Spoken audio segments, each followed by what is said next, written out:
بسم اللہ الرحمن الرحیم۔ طب انبیاء علیہ السلام اور اہل بیت علیہ السلام میں سبزیوں کے فوائد کیا ہیں، سبزیوں کی اہمیت کیا ہے، کون سی سبزی کو کس بیماری کے لیے اہل بیت نے تجویز کیا ہے، کون سی سبزی کو کس بیماری میں منع کیا گیا ہے، اہل بیت کی پسندیدہ سبزیاں کون سی تھیں، انبیاء علیہ السلام کی پسندیدہ سبزیاں کون سی تھیں، کس بیماری میں کس سبزی سے کھانے سے انسان بیمار ہوتا ہے، اور سبزیوں کے کھانے کے اوقات کیا ہیں۔ امام جعفر صادق علیہ السلام فرماتے ہیں ہر چیز کی ایک زینت ہے اور دسترخوان کی زینت سبزی ہے۔ انبیاء علیہ السلام کی بہت سی پسندیدہ غذائیں ہیں، لیکن ان کو ہم جانوروں کے چارے کے طور پہ استعمال کر رہے ہیں، جیسے کہ کاسنی ہے۔ کاسنی نبی اکرم صلی اللہ علیہ وآلہ وسلم کو، امام جعفر صادق علیہ السلام کو بہت پسند تھی، لیکن جانوروں کے چارے کے طور پہ ہم استعمال کر رہے ہیں، کیونکہ ہمیں نبی کی پسند کا پتہ نہیں ہے۔ اسی طرح اہل بیت کی غذائیں ہیں، مثال کے طور پہ بقلیۃ الفاطمیہ ہیں، جو حضرت فاطمہ زہرا کی سبزی ہے، کلفہ سبزی، جو ہر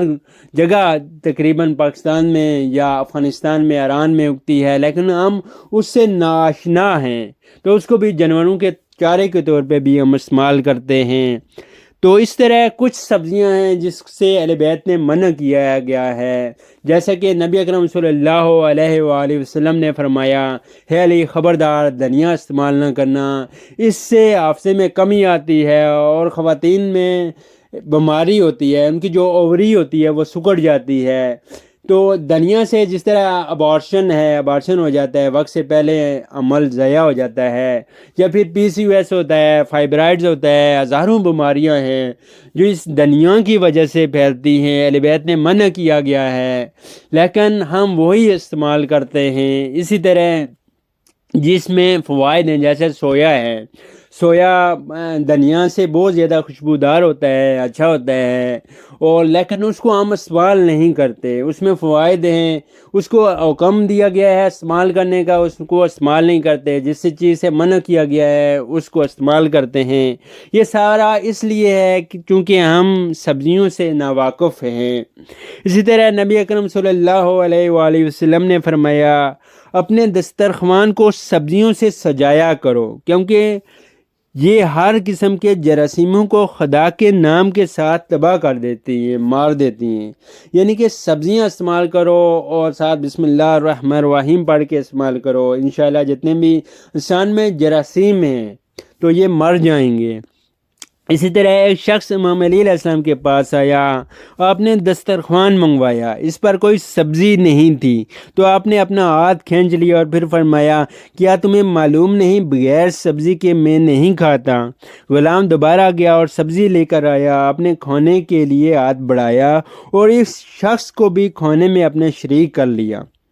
اسی طرح امام جعفر صادق علیہ السلام فرماتے ہیں کہ مومنین کے دل سبز ہیں، مومنین کے دل سبز ہیں، وہ سبزے میں دلچسپی رکھتے ہیں۔ اب یہ وہ کلر والا سبز نہیں ہے کہ مومنین کے جو دل ہیں ان کا کلر سبز ہے، یہ اسپریچول ہے، روحانی طور پہ ہے۔ اسی طرح امام علی رضا علیہ السلام فرماتے ہیں، اپنی غذا پر توجہ کرو، کون سی چیز تمہارے معدے کے لیے مناسب ہے، کس چیز سے تمہارے بدن کو قوت ملتی ہے، اور کون سی چیز تمہارے جسم کے لیے سازگار ہے، یعنی بینیفٹ ہے، بینیفیشیل ہے، اس چیز کو اپنی خوراک کے طور پر انتخاب کرو۔ نبی اکرم صلی اللہ علیہ وآلہ وسلم نے فرمایا، میں سبزی کے بغیر دسترخوان سے نہیں کھاؤں گا۔ امام جعفر صادق علیہ السلام فرماتے ہیں کہ ایک دن گوشت کے ساتھ کھاؤ، ایک دن دودھ کے ساتھ کھاؤ، ایک دن کسی اور چیز کے سبزی دال وغیرہ استعمال کرو، چونکہ جب 3 دن میں آپ ایک دفعہ گوشت کھائیں گے، ایک دفعہ دودھ کے ساتھ استعمال کریں گے، ایک دفعہ سبزی کے ساتھ استعمال کریں گے، تو آپ کو جتنے بھی منرل کی ضرورت ہے، جتنے بھی آپ کو وٹامن چاہیے، تو آپ کو خود بخود میسر ہو جائیں گے۔ امام موسیٰ کاظم علیہ السلام نے ایک شخص کو بلایا، اور امام موسیٰ کاظم نے مجھے بلایا اور مجھے ناشتے پر بٹھایا، راوی کہتا ہے، اور دسترخوان پر سبزیاں نہیں تھیں۔ امام نے اس کا ہاتھ پکڑ کر غلام سے فرمایا، کیا تم نہیں جانتے میں اس دسترخوان پر نہیں کھاتا جس پر سبزی نہ ہو، سبزی لاؤ۔ پس غلام سبزی لایا اور اس طرح دسترخوان پر رکھا، تب آپ نے اپنا ہاتھ بڑھایا اور کھانا کھایا۔